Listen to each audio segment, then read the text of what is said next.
안녕하세요. 저는 경기에 살고 있는 30대 여자입니다. 지금부터 제가 들려드릴 이야기는 파란만장하고 우여곡절 끝에 아이와 함께 오순도순 살고 있는 저의 실제 이야기입니다. 물론 지금은 모든 시련을 이겨내고 행복한 삶을 찾아 살고 있지만 그동안 어찌나 힘들었는지 벌써부터 눈시울이 시큰거립니다. 제 이야기가 어떻게 들리실지 모르겠지만 같이 공감하며 웃고 울고 나누고 싶어 용기를 내어 글을 쓰게 되었습니다. 저는 태어나자마자 부모에게 버려져서 고아원에서 성인이 될 때까지 지냈어요. 바람이 선선하게 부는 어느 가을날 고아원 문 앞에 덜렁 포대기에 쌓여 뉘어 있었다고 하더군요. 이름도 없이 생년월일만 적신 쪽지와 함께 발견된 저는 출생신고조차 제대로 되어 있지 않았다고 했습니다. 고아원 생활은 너무나도 힘들었어요. 정신적인 부분으로 힘들었다기보단 제대로 먹지 못하여 늘 배가 고팠고 낡은 옷을 서로 물려입고 돌려입다 보니 자연스럽게 학교 생활에서도 주눅이 들게 되더라고요. 깡마른 몸에 수더분한 몰골이 친구들 사이에 자연스러운 놀림거리가 되었습니다. 중학생이 되어 사춘기가 찾아오자 저의 행색은 더욱이 비난받기 일쑤였고 고아원의 환경상 매일 씻지 못하여 따돌림을 당하게 되었습니다. 아무래도 친구들은 화장도 시작하고 꾸미는 것에 재미를 붙여 너도 나도 유행을 따라가기 일쑤였지만 저는 그럴 형편이 되지 않았기 때문이었습니다. 고아원에 돌아가면 항상 어린 동생들을 돌보아야 했고 시설에 오래 머물 수 없다는 것을 잘 알았기에 일거리를 찾아다녔습니다. 생활력이라도 있어야 먹고 사는데 문제가 없다고 생각했기 때문이었습니다. 공부할 시간이 부족할 정도로 고아원 살림에 보탬이 되려 했고 자연스럽게 성적도 바닥을 기게 되었죠. 그러니 같은 반 친구들은 저를 더욱 만만하게 보게 되었습니다.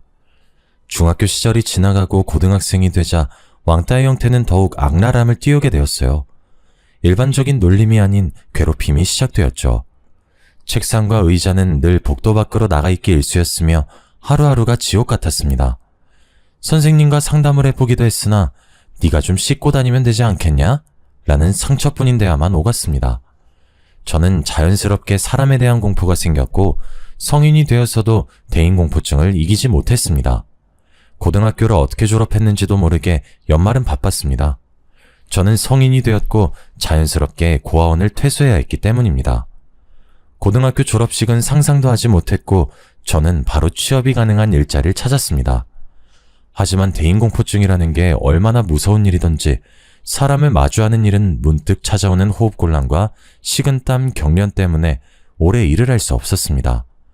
저는 여러 아르바이트를 했지만 채 한 달을 채우지 못하고 그만둔 일자리들도 수두룩했습니다. 결국 사람의 얼굴을 마주하지 않아도 되는 일을 찾다 보니 콜센터에 취업을 시도했습니다. 콜센터는 통화로만 상담이 이루어지기 때문에 꽤 큰 오픈마켓 회사였으나 취직이 바로 가능했고 업무로 투입되었습니다. 하지만 어리석게도 저는 고객 상담을 우습게 알았기에 그 일이 얼마나 힘든 일인지 알지 못했습니다. 보통 상담 전화를 하게 되면 반품이나 교환 혹은 배송 문의로 전화들을 많이 한다고 생각했는데 전혀 아니었습니다. 오히려 반품, 교환, 배송 문의가 들어오면 기분 좋은 상담을 마칠 수 있을 정도였죠. 콜센터에서 일해보신 적 있으신 분들은 공감해 주시겠지만 다짜고짜 욕부터 하는 고객님들, 안 되는 걸 되게 해달라는 고객님들, 배송이 늦게 온다고 전액 보상은 물론이고 물건도 오늘 내로 가져오라고 소리 지르는 고객님들까지 아주 다양한 고객들을 마주하다 보니 자연스럽게 저도 감정이 피폐해지더라고요. 일상생활에서 전화 받는 일이 기피될 정도였으니 얼마나 감정노동이 심했는지 짐작이나 가실까요? 성인의 사회란 이렇게나 무서운 것이었나? 학생의 울타리 안에서 보호받을 때가 행복했구나 하며 하루하루를 보냈습니다. 그러던 어느 날 엄청난 진상 고객을 만나게 되었습니다. 상담 전화가 연결되자마자 다짜고짜 소리를 지르며 배송 온 물건이 다 파손되었는데 아이 이유식이었다고 어떻게 할 거냐고 소리를 지르더군요. 아이 이유식이라고 하시니 일단 죄송하다고 말씀드리고 이유식을 교환 처리하여 새 제품으로 다시 보내드리겠다고 했습니다. 그러자 고객님께서 지금 당장 상담 전화 받은 네가 가져오라고 소리를 지르며 너 때문에 우리 아이가 굶고 있다고 하시는 겁니다. 사실 배송은 배송팀에서 하는 업무이기 때문에 상담만 받는 저는 교환이나 환불 처리밖에 해드릴 수 없었거든요. 기계적인 답변이 오가자 고객님께서 기분이 나쁘다고 하시면서 배운 것 없이 멍청하게 살았으니 콜센터 직원이나 하고 있지 않냐면서 파손된 제품 때문에 더러워진 복도도 당장 와서 청소하고 가라고 하더군요. 저는 죄송하다고 빌었으나 고객님의 분노는 쉽게 가라앉지 않았고 결국 해당 전화는 상위 부서로 넘어가게 되었습니다. 저는 멘탈이 완전히 깨지고 얼굴을 본 적도 없는 사람에게 모욕적인 언사를 들었다는 충격에 다시금 호흡이 가빠져오고 머리가 어지러워 쓰러질 것 같은 기분이 들었습니다. 10분 쉬겠다고 말씀드리고 자리에서 일어나 건물 밖으로 나가려는데 머리가 핑 돌면서 무게중심이 쏠리더군요. 이대로 넘어지겠다 싶은 순간 저를 잡아준 한 사람이 있었습니다.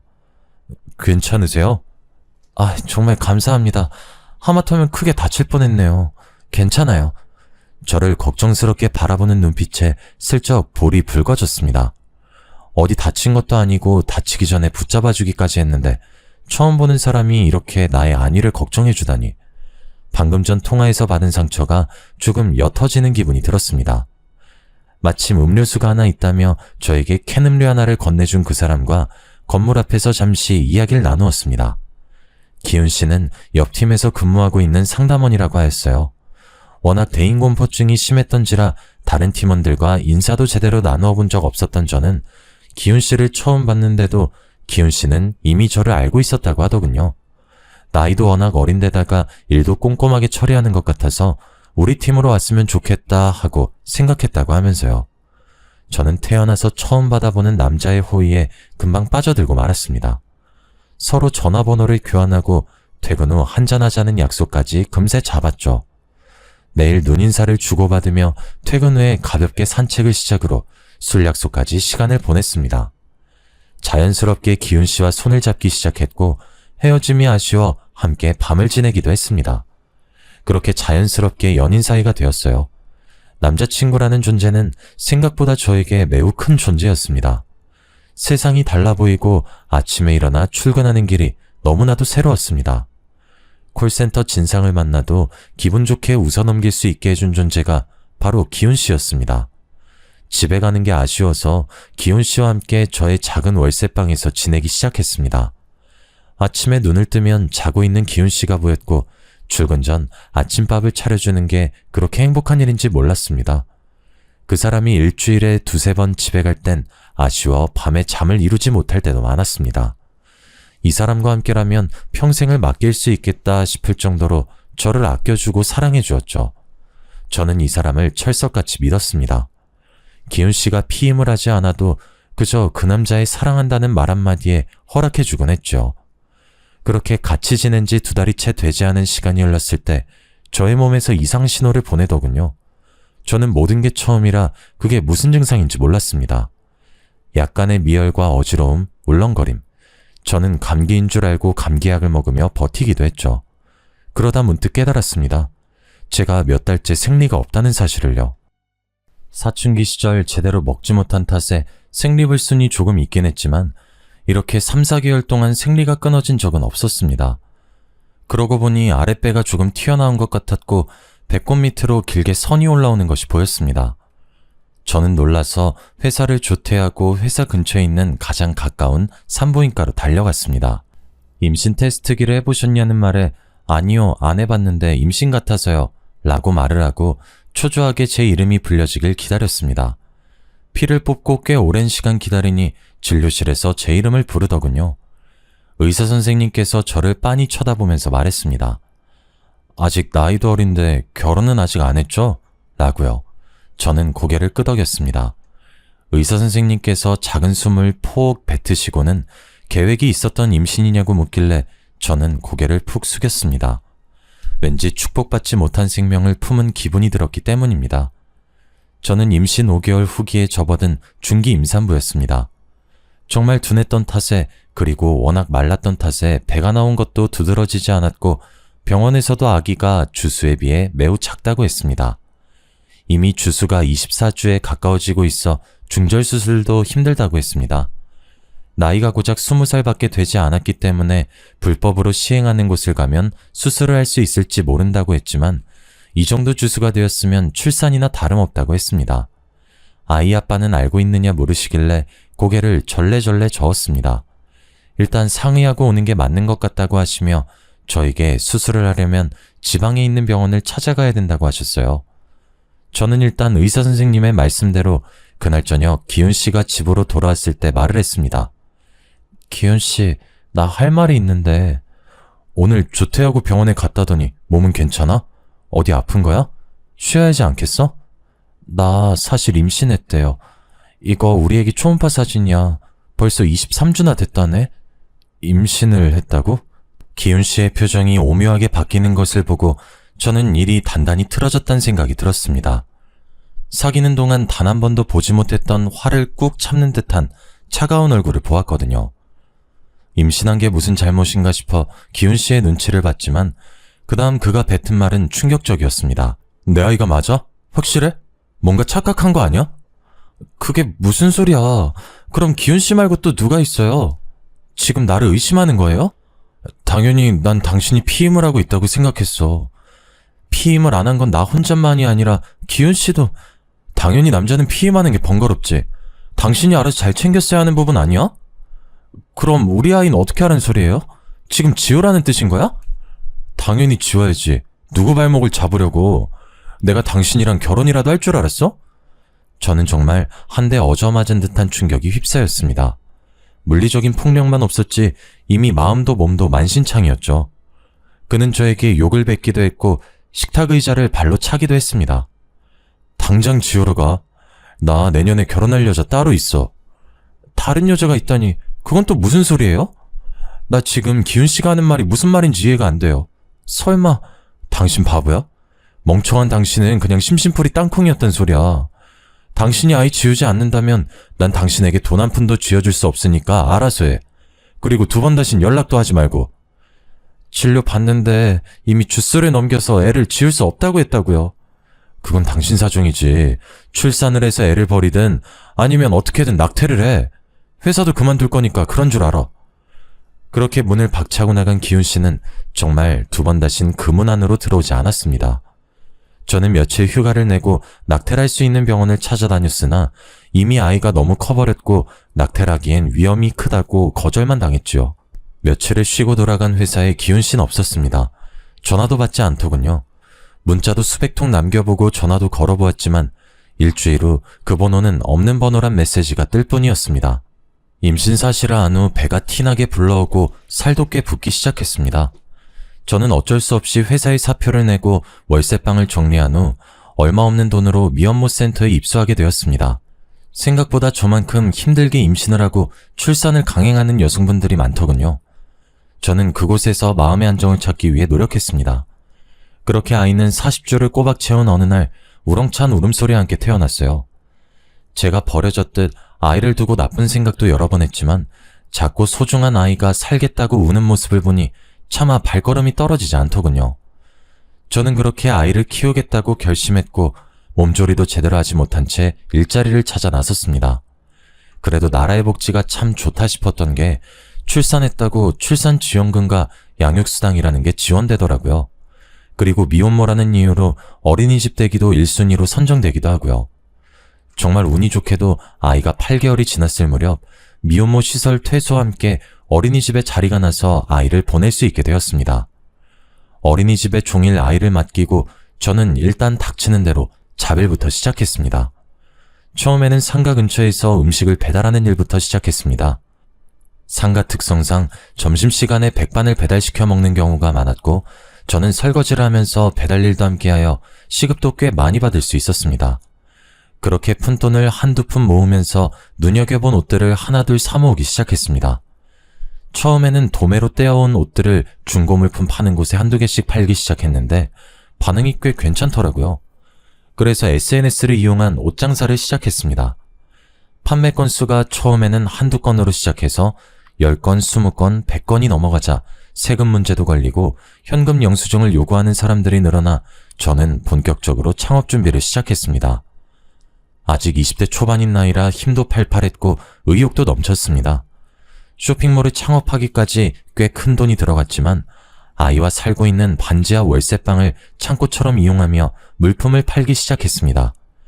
그래도 그동안 어깨너머로 보았던 옷들이 큰 도움이 되더군요.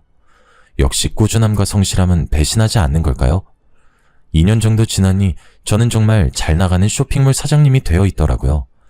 반지하 월세방, 그 쿰쿰한 곳에서 옷을 쌓아두고 시작했던 저는 커다란 창으로 햇살이 비추는 아파트 고층으로 이사를 하였고 저희 사무실 또한 따로 크게 자리를 잡았습니다.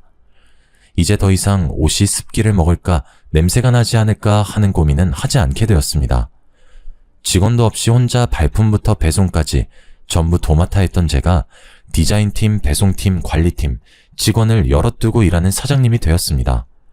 그러던 어느 날 저의 성공일기를 취재하고 싶다는 여성 잡지 에디터님의 요청이 있었고 저는 기꺼이 그 인터뷰에 응했습니다.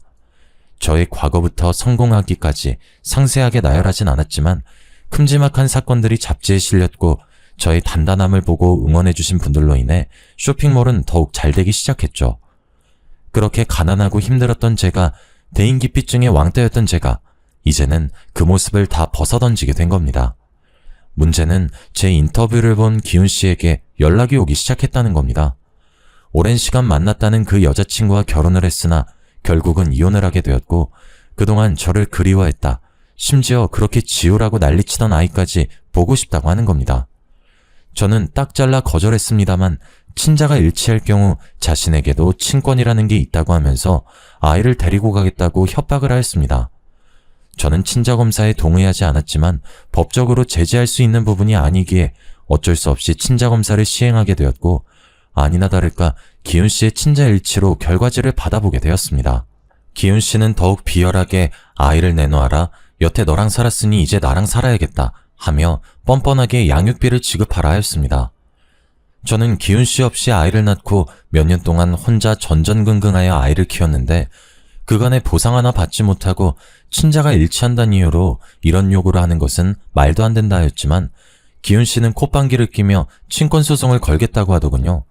어디 할 테면 해보라고 했습니다. 저는 당당했으니까요. 기훈 씨는 정말로 저에게 소송장을 보냈습니다. 어찌나 어이가 없던지 순식간에 멘탈이 바사삭 부스러지는 느낌이었습니다. 직원들을 퇴근시키고 샘플 원단을 보기 위해 거래처 사장님을 기다리면서 소장을 읽는데 그의 그 극악무도함에 치가 떨려 눈물이 주룩주룩 흐르더군요. 한참을 울고 있는데 헛기침하는 소리가 들리더군요. 거래처 사장님께서 제가 소장을 받고 울고 있는 걸 보고 계셨더라고요. 무슨 일 있으시냐고 물어보시는데 저도 모르게 오열하고 말았습니다. 제가 혼자 감당해내기엔 너무나도 큰일이었고 그럴 리 없겠지만 혹여라도 아이를 빼앗기면 저는 어떻게 살아야 하나 막막했기 때문입니다. 소장을 슬쩍 본 사장님께서 이런 일은 더 강단 있게 나가야 한다고 하시면서 잘하는 변호사가 있으니 도움을 좀 받아보는 게 어떻겠냐고 먼저 손을 내밀어 주셨습니다. 원단 샘플을 한가득 가지고 오셨지만 지금 이게 중요한 게 아니라고 하시며 제 손을 끌고 변호사님을 찾아갔습니다. 제 사정을 전부 들으신 변호사님은 이런 사건은 무조건 제가 이기게 되어 있다고 하시며 걱정하지 말라고 하셨습니다. 마음을 편안하게 먹고 협박받은 내용의 증거가 필요하니 문자나 통화 녹음이 있으면 전부 저장해두고 전달해달라고 하셨습니다. 법에 대한 지식이 방대한 사람이 직접 걱정 말라 위로를 해주니 더할 나위 없이 든든해지더군요. 저는 그 이후에 기훈 씨에게 온 모든 연락을 저장해두었고 그것을 모두 증거로 제출했습니다. 소송은 꽤 더디고 길어졌어요. 저는 몇 번이고 포기하고 싶었지만 그럴 때마다 거래처 사장님께서 용기를 주셨습니다. 이런 일로 무너지면 아이도 뺏기고 일도 손 놓게 된다고 하시며 여기서 꼭 버텨야 한다고 하셨습니다. 제가 혹여나 나쁜 생각을 가지기라도 할까봐 만사 제쳐두고 제 옆에서 저를 묵묵히 지켜봐 주시더라고요. 사장님은 저보다 나이가 꽤 많았지만 그 부분이 더 의지되기도 했습니다. 어린 저와 다르게 세상의 이치를 많이 알고 계신 것 같았거든요. 제가 우울해할 때마다 맛집을 찾아서 데려가 주기도 하고 사무실 안에만 콕 틀어박혀 있을 땐 바람 쐬자며 드라이브도 시켜주시고 우린 그렇게 오랜 시간을 함께 했습니다.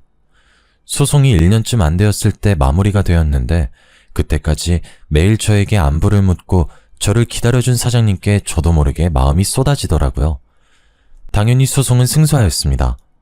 친권과 양육권 모두 제가 가져올 수 있게 되었고 친부인 기훈 씨는 저에게 양육비를 지불하라는 판결을 받았죠.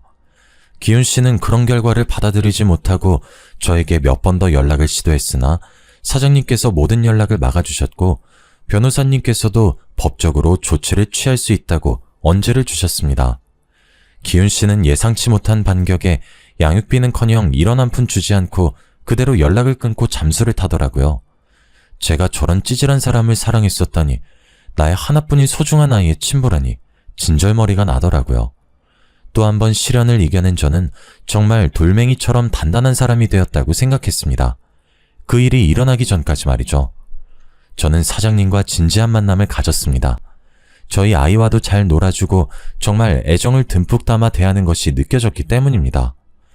지나칠 만큼 과분한 사랑에 가끔 이질감이 느껴지기도 했습니다만 워낙 나이 차이가 있는지라 그 나이의 감성을 제가 따라가지 못한다고 생각했죠. 어느덧 아이가 7살이 되고 저에게 가끔 "난 왜 아빠가 없어요?" 하고 물을 때마다 꼭 죄인이 된 기분이 들었습니다. 이 사실을 사장님도 알고 있었어요. 저는 아이에게 얼머부리기 바빴지만 사장님은 조금 달랐나 봅니다. 저에게 청혼을 하더군요. 오브 다이아 반지를 내밀며 저에게 결혼해줬으면 좋겠다고 하는데 그 반지가 제 손에 꼭 맞아서 들어가더군요. 처음 받아보는 반지에 눈물이 왈칵 쏟아졌습니다. 직원들에게도 꽤나 축하를 받았어요. 그렇게 결혼합시다 라는 말과 함께 결혼 준비가 시작되었습니다. 처음 하는 결혼식이다 보니 준비할 게 한두 가지가 아니더군요. 얼른 시댁 어르신께 인사를 드리는 게 먼저여서 잔뜩 긴장을 한 채 인사를 드리러 갔습니다. 아니나 다를까 과묵하신 시부는 눈빛에서 저를 탐탁지 않아 하는 것이 느껴졌고 시모는 대놓고 말씀하시더군요. "아무래도 우리 아들은 초혼인데 너네 딸린 여자다 보니 썩 반갑진 않구나." 저도 제가 우민 씨와 꼭 맞는 사람이라고 말씀드릴 순 없지만 누구보다 내주 열심히 하면서 잘 살겠습니다.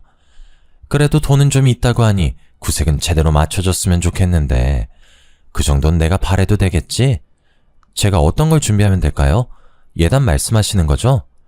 네가 고하다 보니까 아는 게 없을 것 같아서 내가 미리 준비해놨다. 지민아, 그 목록 적은 종이 좀 들고 오렴. 그래, 예비 올게. 이건 엄마가 적은 목록이고 내가 원하는 건 따로 톡으로 보내놓을게. 시댁의 말투나 행동에 너무나도 상처를 받았지만 제가 미혼모의 입장으로 살아왔던지라 대꾸할 말이 없더군요. 처음부터 이런 상황을 인지하지 못했던 부분도 아니었기에 꾹 참고 넘어갔습니다. 시댁에서 받아온 예단 목록을 집에 와서 펼쳐보니 가관이었습니다. 각종 브랜드의 TV, 냉장고, 김치냉장고 물론이며 소파에 침대에 홈시어터, 시부의 골프채 목록까지 다양하게 적혀있더라고요. 시모의 명품 가방, 모피까지 적혀있는 목록만 다 합쳐도 수천을 쏟아부어야 가능하겠더라고요. 우민 씨를 붙잡고 이 목록은 과하다, 여기서 정말 필요한 것 몇 가지만 체크해달라 요구했지만 우민 씨도 남처하단 입장이었습니다. 네가 어리긴 하지만 그래도 아이도 있고 돈도 있고 하니까 이번만큼은 우리 부모님 욕을 따라줄 순 없을까? 이건 너무 과해요, 사장님. 사장님께서 지난번에 TV도 새로 샀다고 안 하셨어요? 그땐 55인치 TV를 샀는데 우리 부모님께서 큰 TV를 원하시나 봐. 75인치 정도면 적당할 것 같아.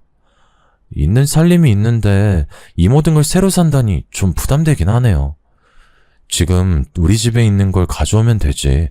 부모님 댁에 새 거 해드리고. 우리 신혼집에 시댁 물건을 갖다 놓자고요? 예단을 줄이고 우리 집에 새 거를 둬야 맞지 않을까요? 어차피 신혼집도 지금 네 집에서 시작할 건데 굳이 우리가 뭘 살 게 있을까? 나 몸만 가면 되잖아. 저는 정말 뭐가 맞는 건지 헷갈리기 시작했습니다. 무난한 결혼 생활을 하려면 부모님께 맞춰야 된다는 말에 수긍이 되지 않았어요. 그동안 혼자 고생하며 이루어낸 모든 것들이 쉽게 빼앗긴 기분도 들었고요. 하지만 사장님의 입장도 있고 저에게 하자 있는 사람이라 이 정도는 충분히 해줘야 한다는 시부모님의 말씀에 저도 모르게 가스라이팅이 되었나 봅니다.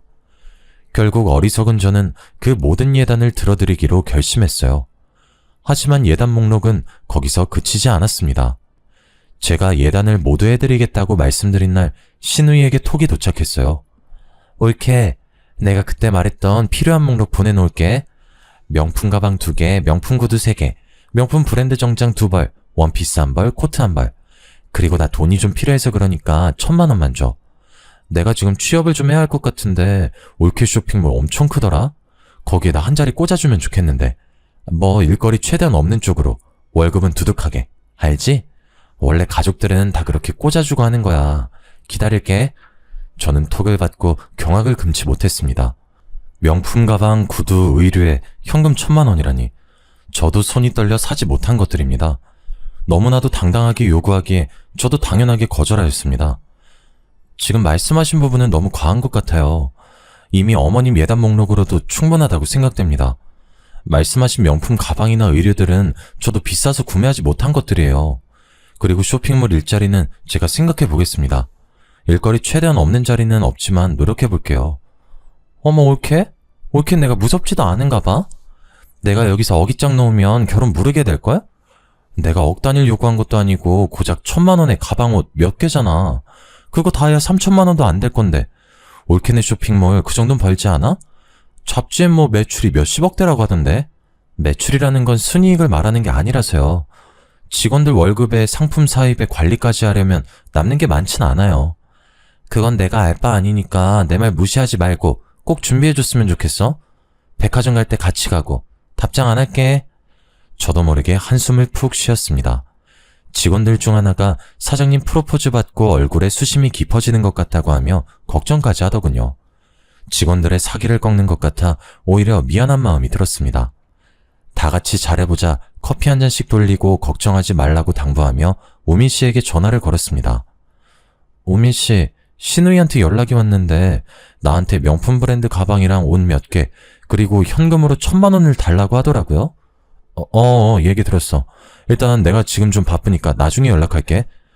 우민 씨는 예단 목록에 대한 이야기가 나오면 자리를 피하기 일쑤였습니다. 아무래도 가운데서 이러지도 못하고 저러지도 못해 답답하겠죠. 저는 오히려 저런 우유부단한 사람을 더 믿고 의지해야 하나 싶기도 했습니다. 하지만 그 사랑이 뭔지 저에게 보여주었던 헌신적인 모습을 앞으로도 기대하며 그의 불편함을 위해서라도 예단 목록을 모조리 다 맞춰가야겠다는 결심을 하게 되었습니다. 식장 예약을 마치고 예약금을 걸고 스튜디오 촬영과 드레스 업체를 고른 뒤 시모의 손에 이끌려 예단 품목을 결정하러 백화점에 갔습니다.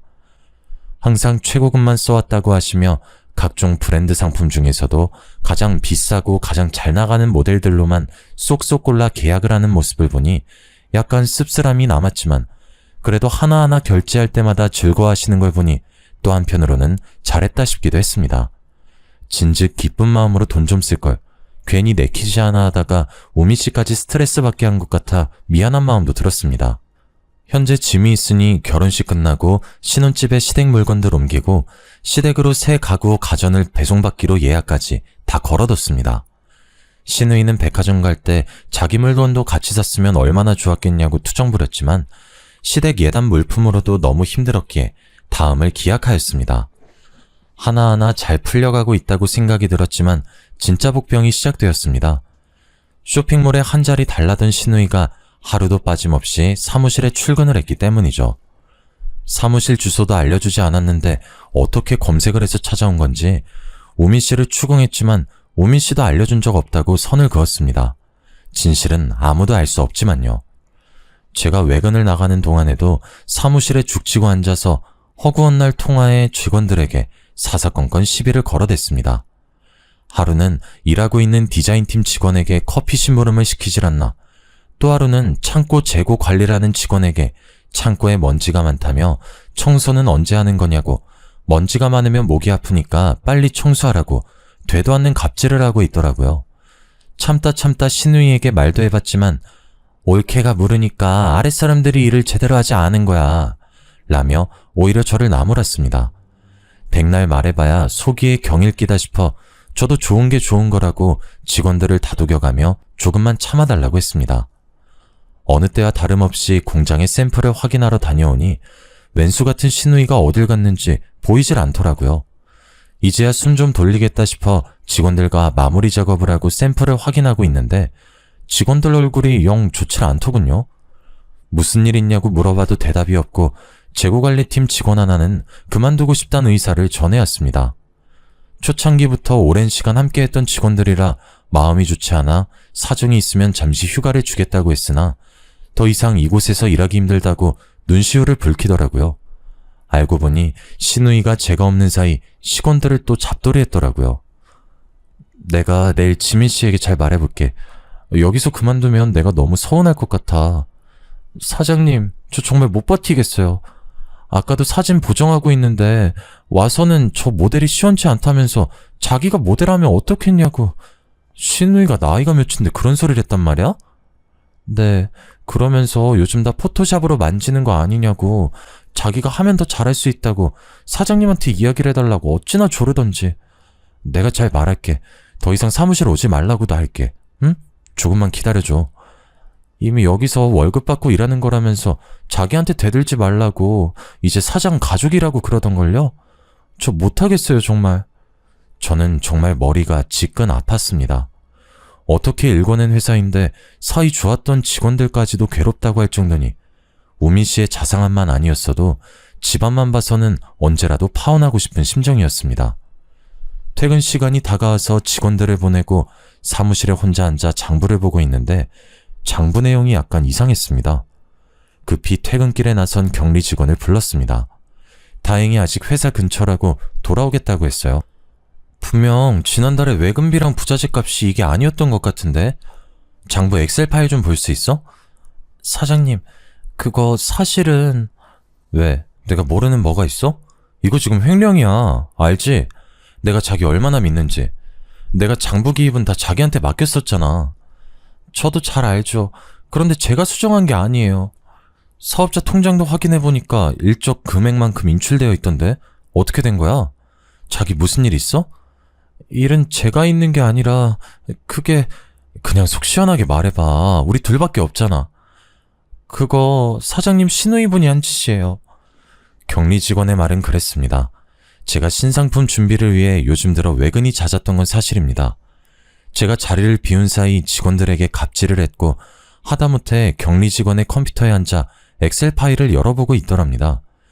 커피를 사러 잠시 외출한 사이 일어난 일이라 수기장부와 함께 정리를 해보니 금액이 몇십만 원 비어있기에 장부를 왜 수정했냐고 하니 본인이 어차피 다 쓸 돈이라고 돈 받기로 했다면서 사장한테 물어보라고 오히려 큰 소리를 치더랍니다.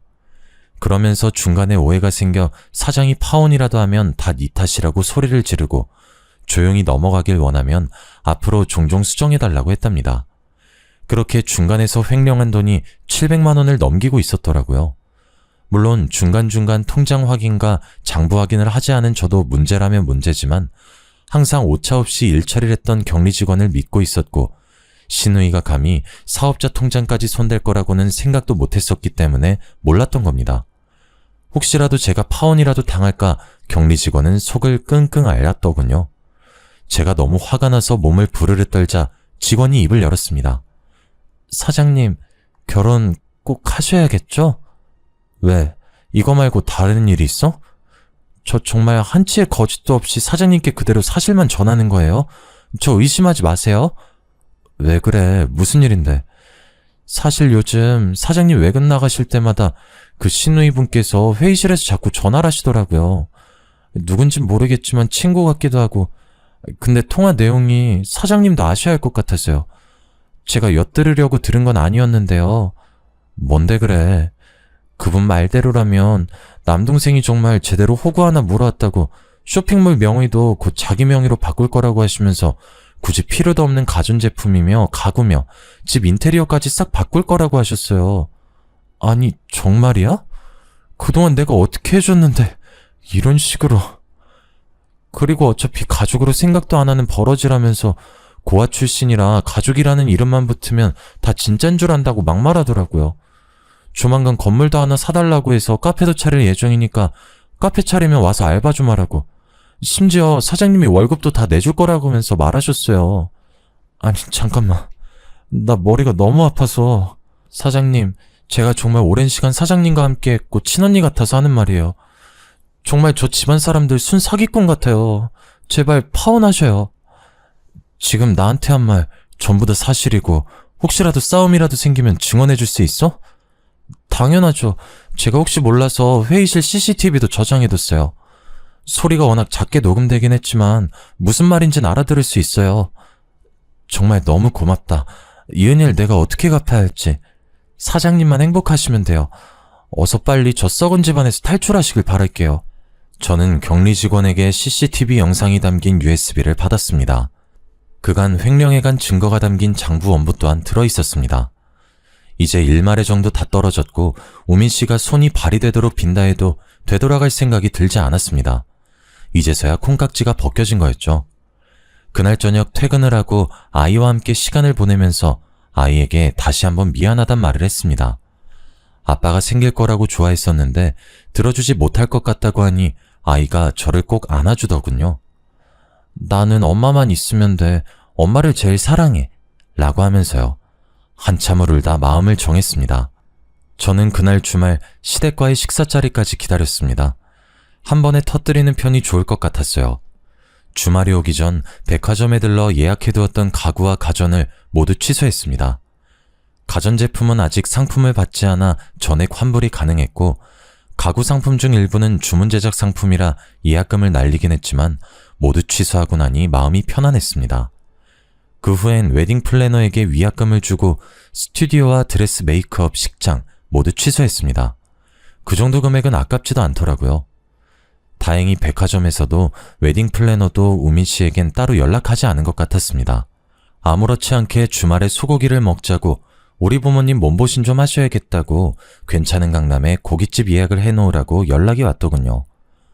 경기도에서 강남 가려면 꽤 먼 거리인데 데이트할 땐 한 번도 안 가던 동네를 자기 부모님 몸보심해야 한다고 가자고 하니 화가 나더라고요. 이래서 콩깍지라는 게 무서운 건가 하는 생각도 들었습니다. 하지만 마지막 만남이니 최후의 만찬을 프라이빗하고 비싼 곳에서 보내도 괜찮겠다 싶었습니다. 어차피 제가 계산할 마음은 하나도 없었거든요. 주말 저녁에 시부모와 시누이, 우민씨, 그리고 저 이렇게 5명이 만나 식사를 했습니다. 1인분에 10만원에 달하는 고기를 어찌나 추가하던지 돈 100만원 넘게 나올 텐데 속 깨나 쓰리겠다 싶었어요. 배가 불러오자 시모가 이야기를 꺼내더라고요. 예, 내가 이 동네에 좋은 자리를 하나 받았는데. 어떤 자리요? 에휴, 답답해라. 고아라서 그런가 말귀를 척척 알아듣질 못해. 무슨 자리겠어? 부동산이지. 직원이 전해주었던 카페 이야기를 하더라고요. 아무튼 값이 좀 나가긴 하지만 너야 능력 되잖니? 우리도 노후 좀 즐기고 싶고 우리 명의로 카페 내서 직원 쓰면서 관리나 하고 싶어서 말이야. 그래서요? 뭐가 그래서요야? 네가 돈 좀 내라 이거지. 보증금 2억에 인테리어까지 하고 다달이 나갈 월세, 관리비, 직원 월급 그거 좀 마련해놔. 저는 더 이상 참을 수 없었습니다. 얼굴에 물이라도 끼얹고 싶었지만 그건 꾹 참았어요. 티끌 하나 잡음 없이 깔끔하게 처리하고 싶었습니다. 전 더 이상 못하겠네요. 우민 씨랑도 결혼하지 않겠습니다.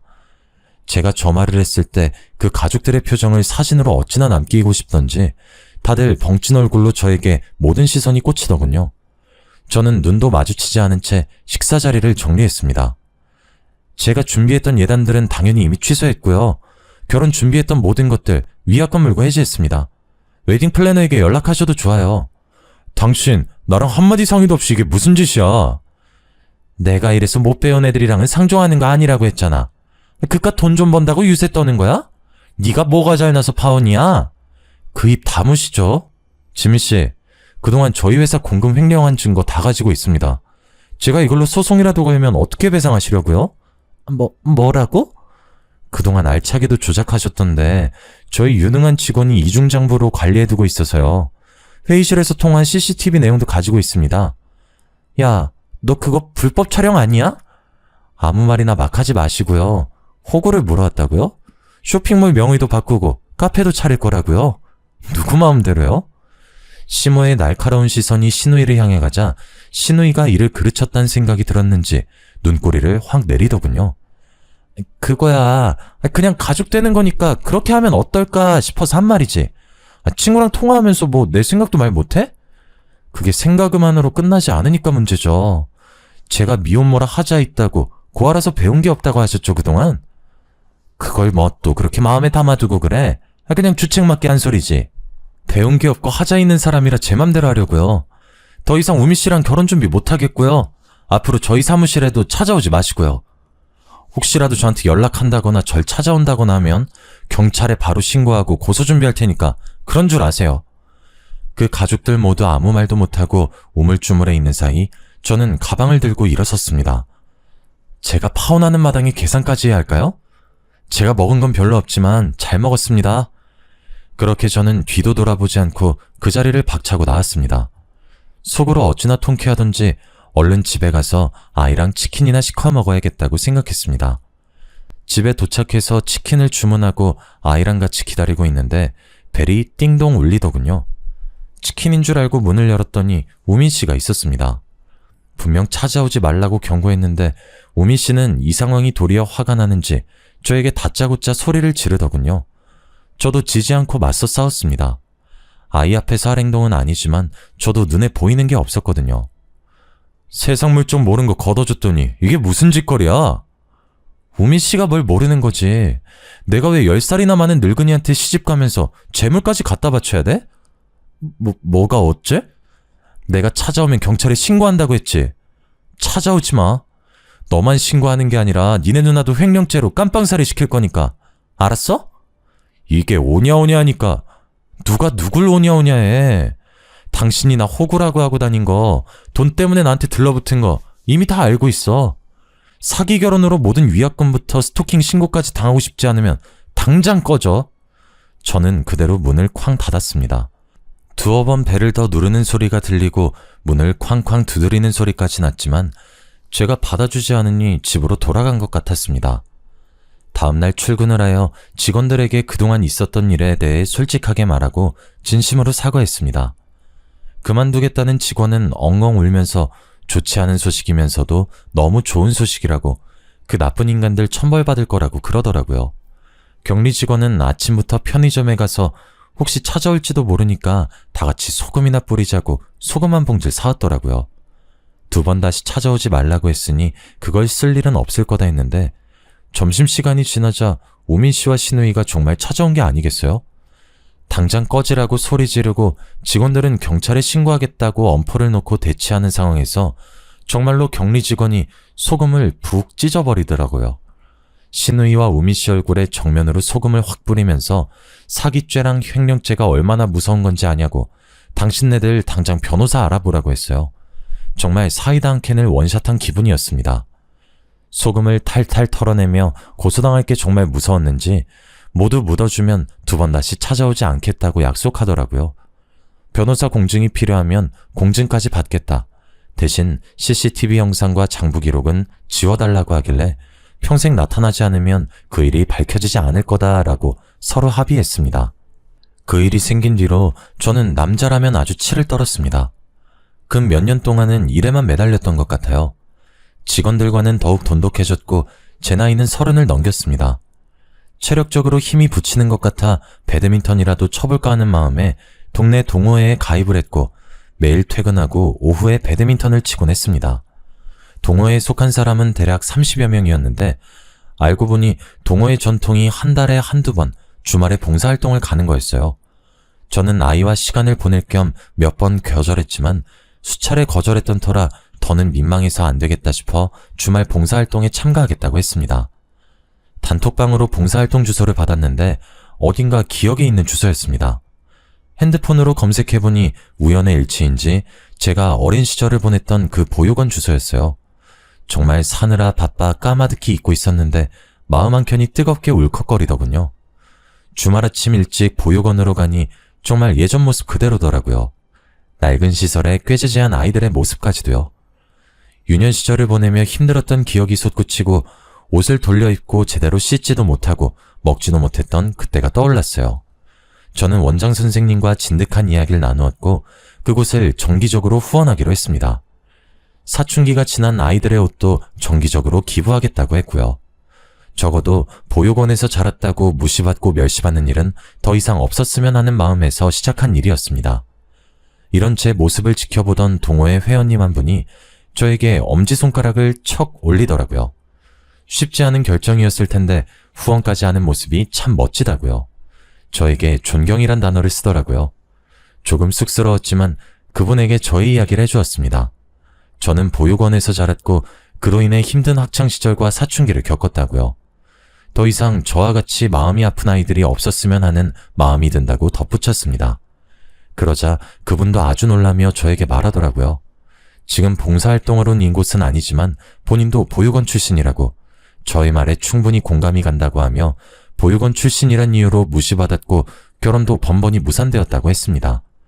저희는 그때 처음 서로의 눈을 마주보게 되었습니다. 말로 뱉지 않아도 느껴지는 그런 통함이 있었다고나 할까요? 제 이야기가 너무 길었던 것 같아요. 그동안 겪었던 드라마 같은 이야기를 글로 풀어내려니 조금 장황하게 설명되기도 한 것 같네요. 마지막 이야기를 조금 궁금해하실 것 같아 살짝 더 풀어보자면, 그분과 저는 그렇게 한 달에 한 번 꼭 같이 봉사활동을 다녔고 차근차근 서로를 알아가고 이야기를 써내려갔습니다. 아픔을 공감하고 보듬어주고 헌신적으로 사랑을 주고 물질적인 걸 요구하는 사이가 아닌 서로를 둥글게 안아주는 존재로 발전했습니다. 그렇게 취미와 봉사를 함께하는 시간 동안 인간적인 모습을 보았고 끌렸답니다. 저 프로포즈 받았어요, 그분에게. 그래서 곧 결혼합니다. 서로 주고받을 시댁 친정도 없고 나의 아이를 마음으로 품어준 그 사람과 미래를 함께 멋지게 그려보려고 합니다. 시련을 겪고 아픔을 딛고 일어나서 내 삶을 찾다 보니 결국 이렇게 운명의 반쪽을 만나게 되네요. 우리 모두 지금의 아픔을 잘 이겨내어 행복한 삶을 살았으면 좋겠습니다. 긴 글 읽어주셔서 감사합니다.